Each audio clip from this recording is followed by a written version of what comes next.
Welcome to Nonprofit Expert, presented by Donor Perfect.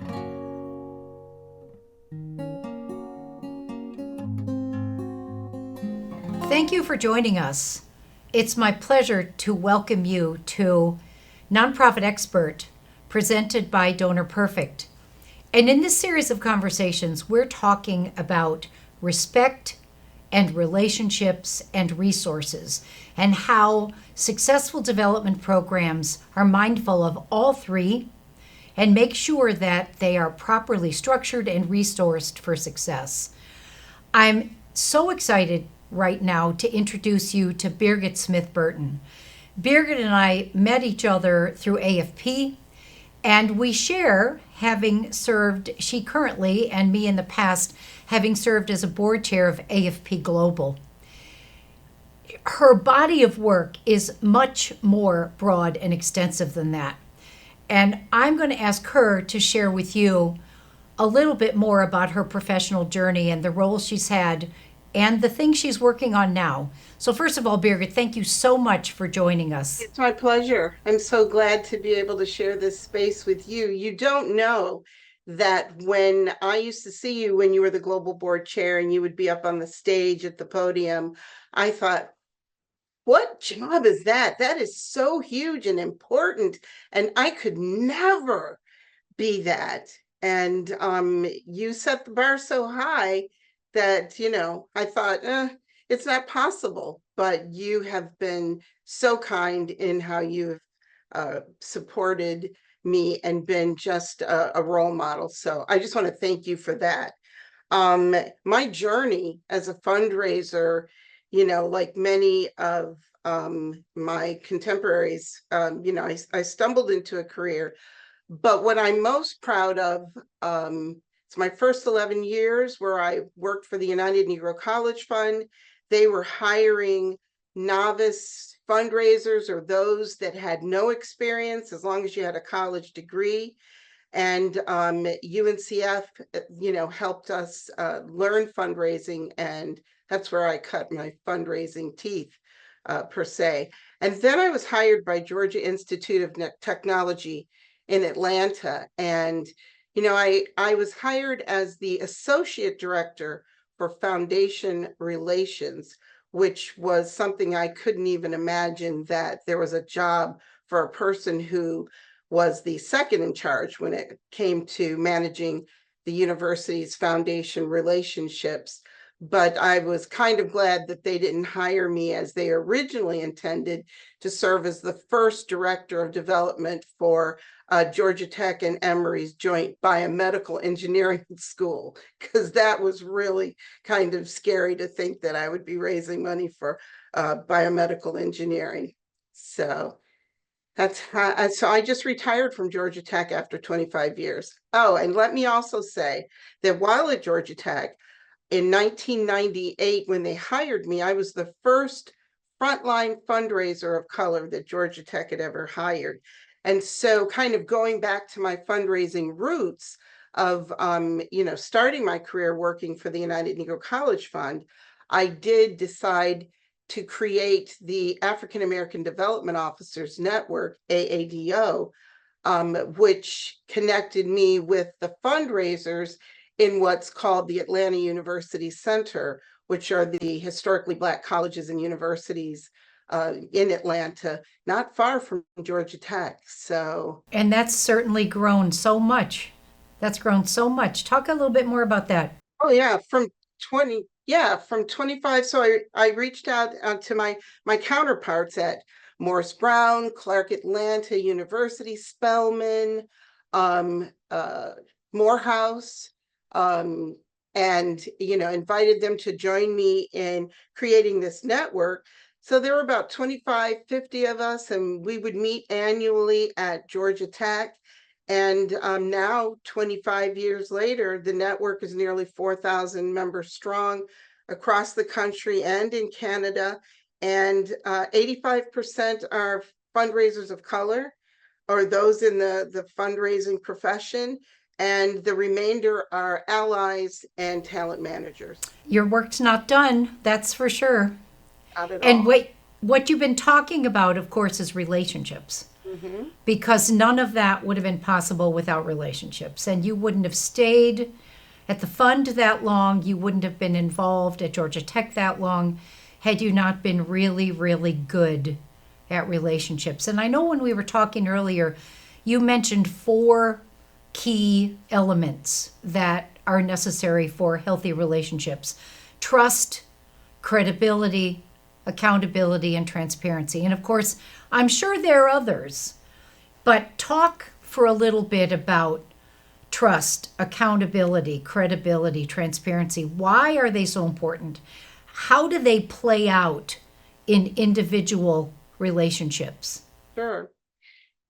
So yeah, my title, as associate director for foundation relations, then I became the director of foundation relations, the senior director of foundation relations, the executive director of foundation relations. But core to my work with private philanthropic foundations, and many of them were family foundations. So we're dealing directly with the family, which was the source of the primary source of the money, was trust and credibility, and strong relationships cultivate trust. And we all know that donors are more likely to give when they believe in your organization's mission and see that you're accountable and transparent.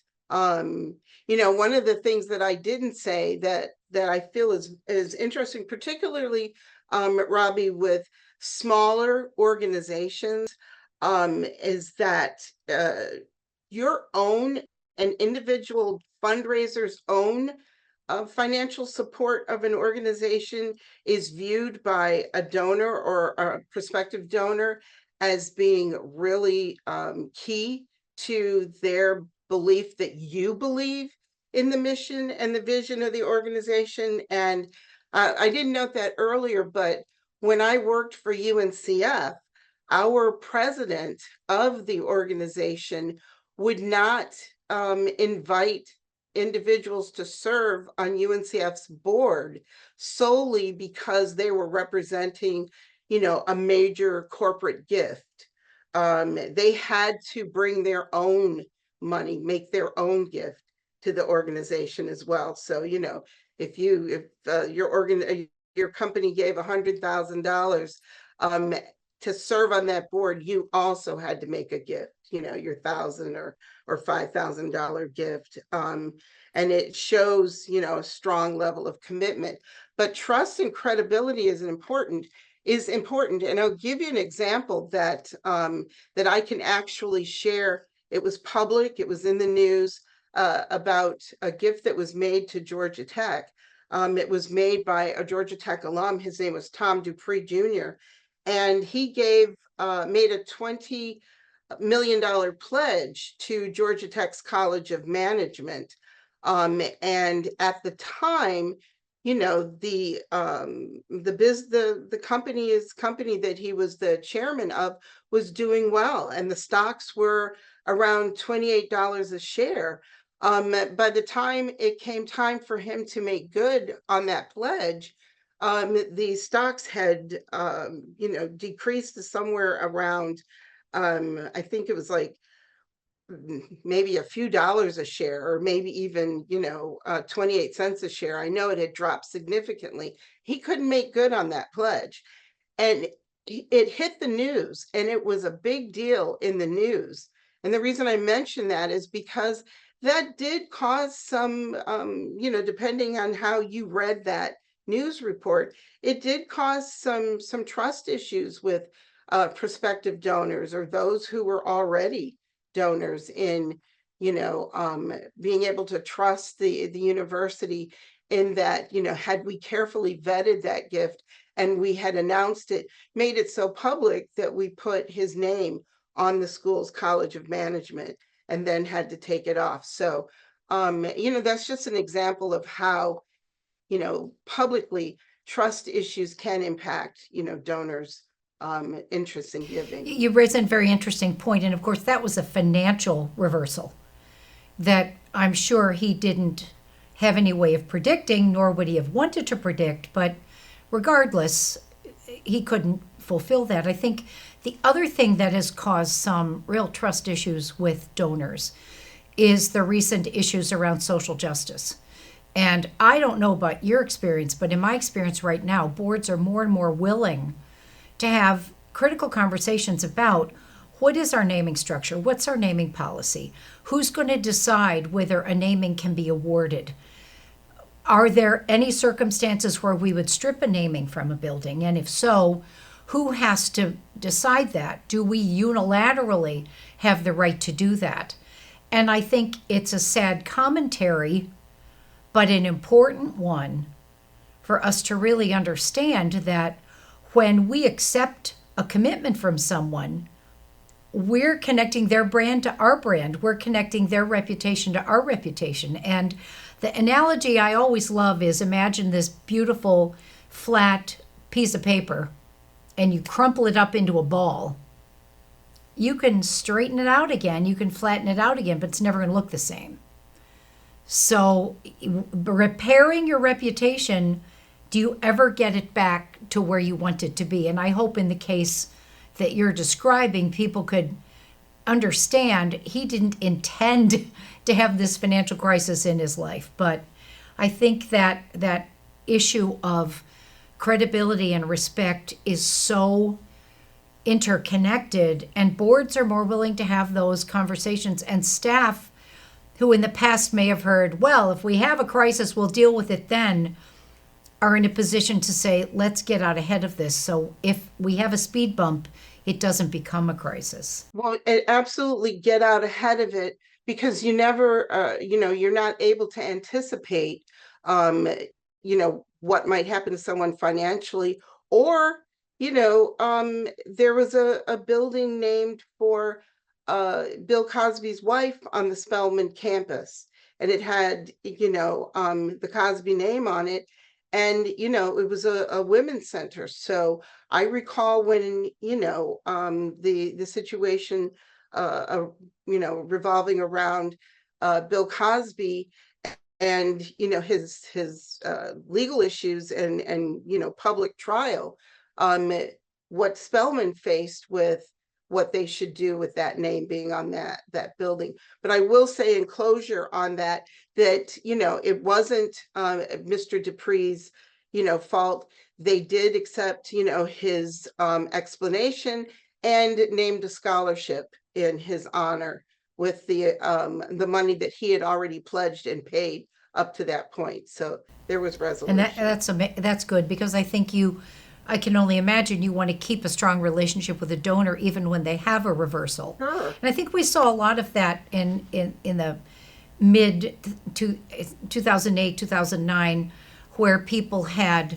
very difficult time, and the charities that were the strongest at the end of that were the ones that maintained the relationships with the donors, whether they could give it that time or not. So relationships are not about the cash. No. Relationships are about the engagement with the mission. Mm-hmm. Mm-hmm. Do you have any other thoughts about that? Sure.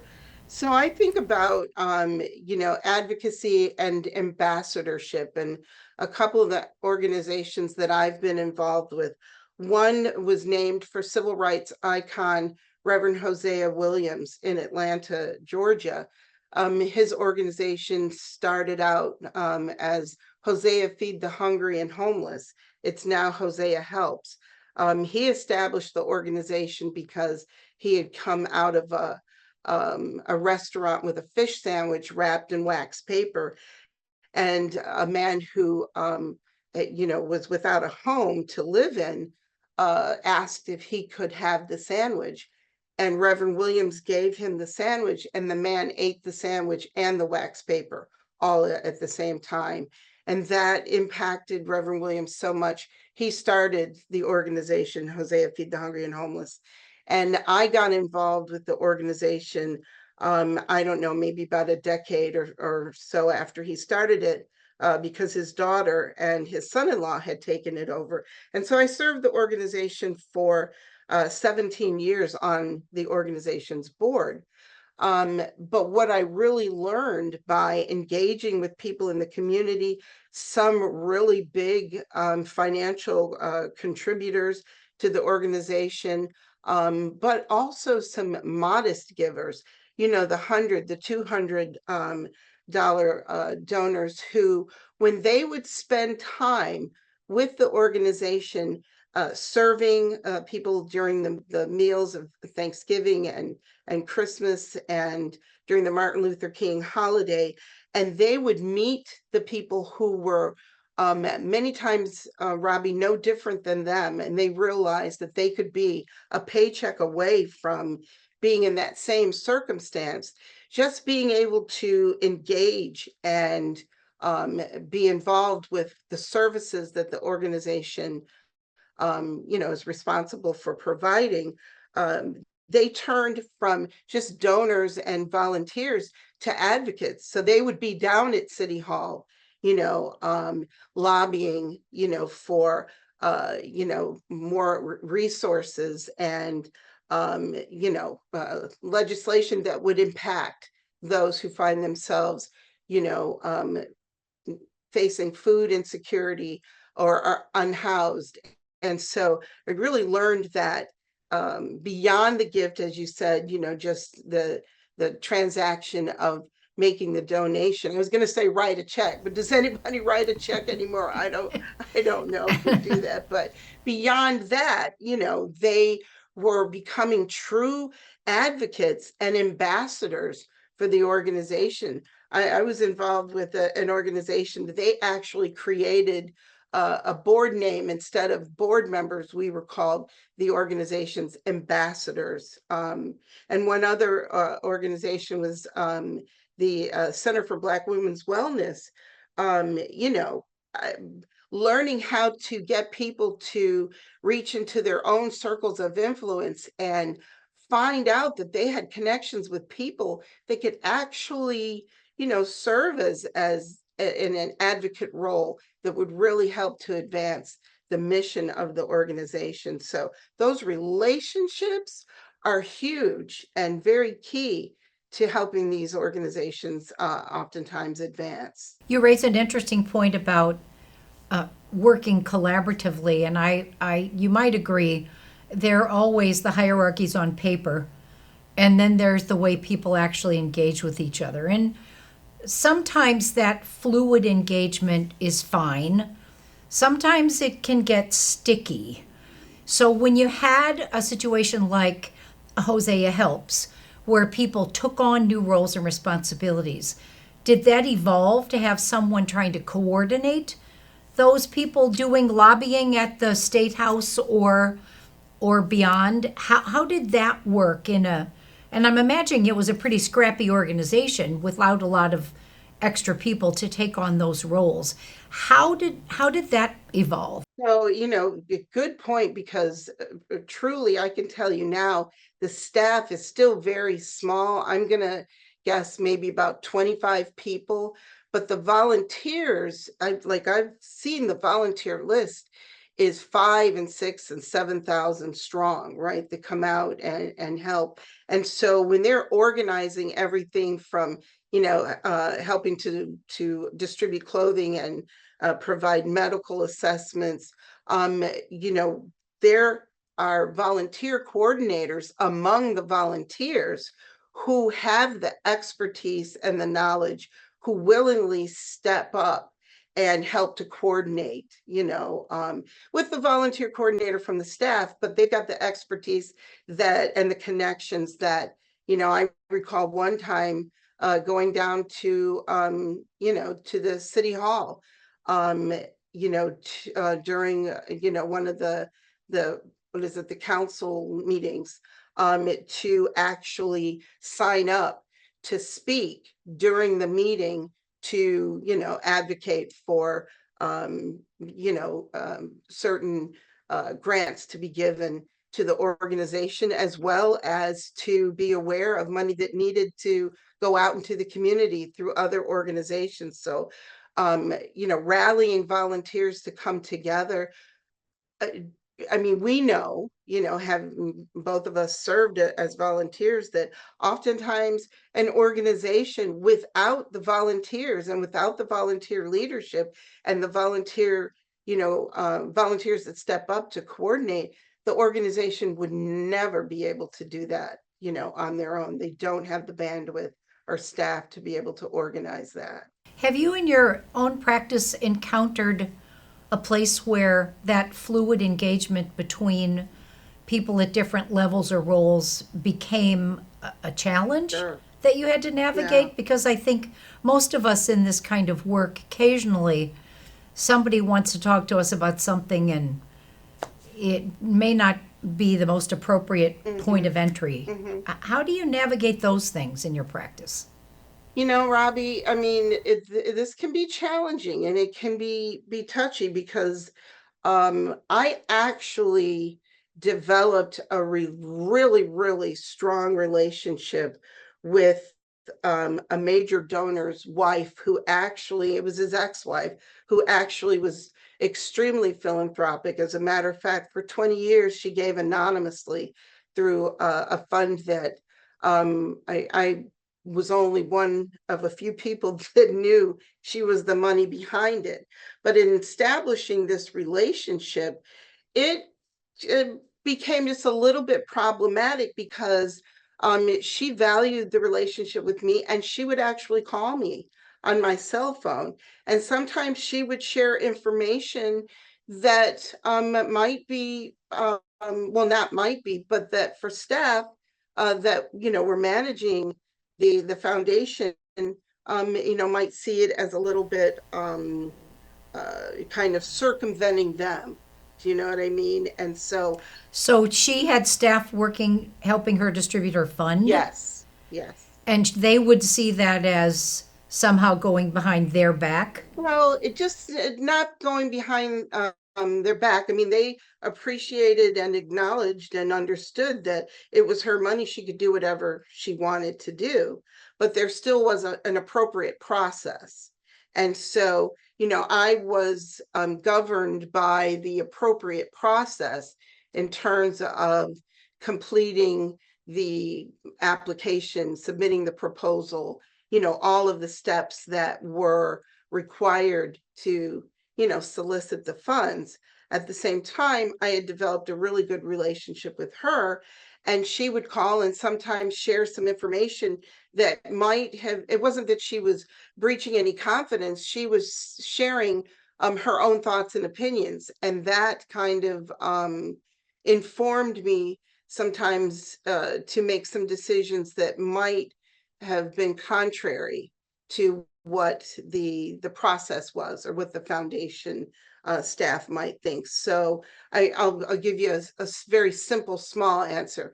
They might, the foundation staff might say that the limit that you can ask for is $100,000. I'm just throwing out a number for the sake of conversation. They might say the maximum you can ask for is $100,000.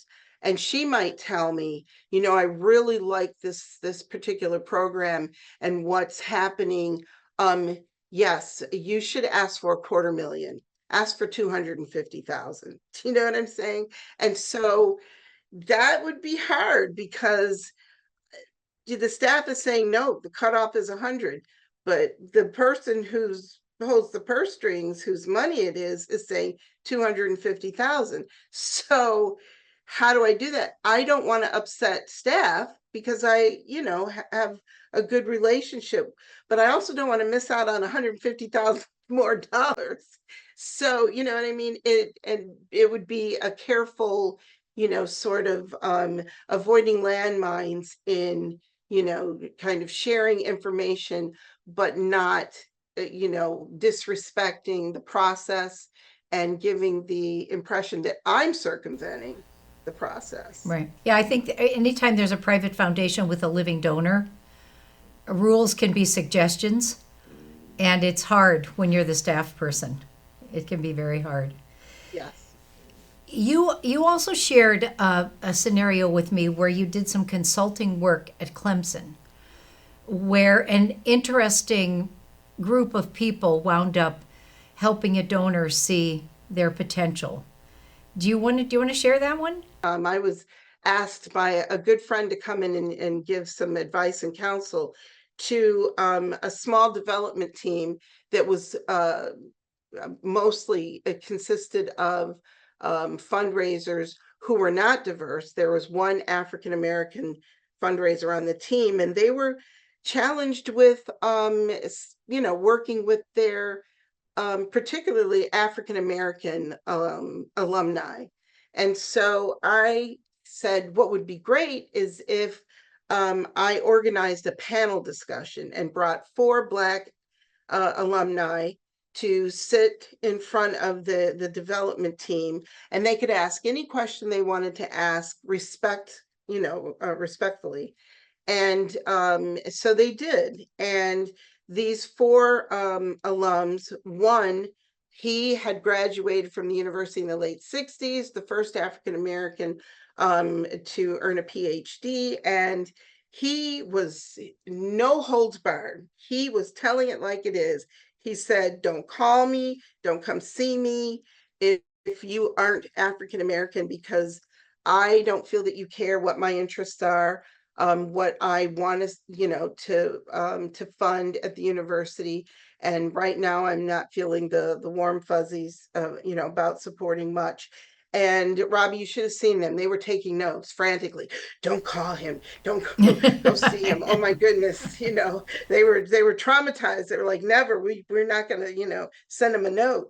And the interesting thing was that he and one of the other panelists, a younger woman who was probably 50 years younger than him, they got in a little bit of a banter about methods of soliciting. He said, don't ever text me or email me. And she said, don't send me anything through snail mail, because I don't check my mail more than once every 3 weeks. And he said, that's what's wrong with your generation. And so they had this little bit themselves, and they both were African American alums of Clemson.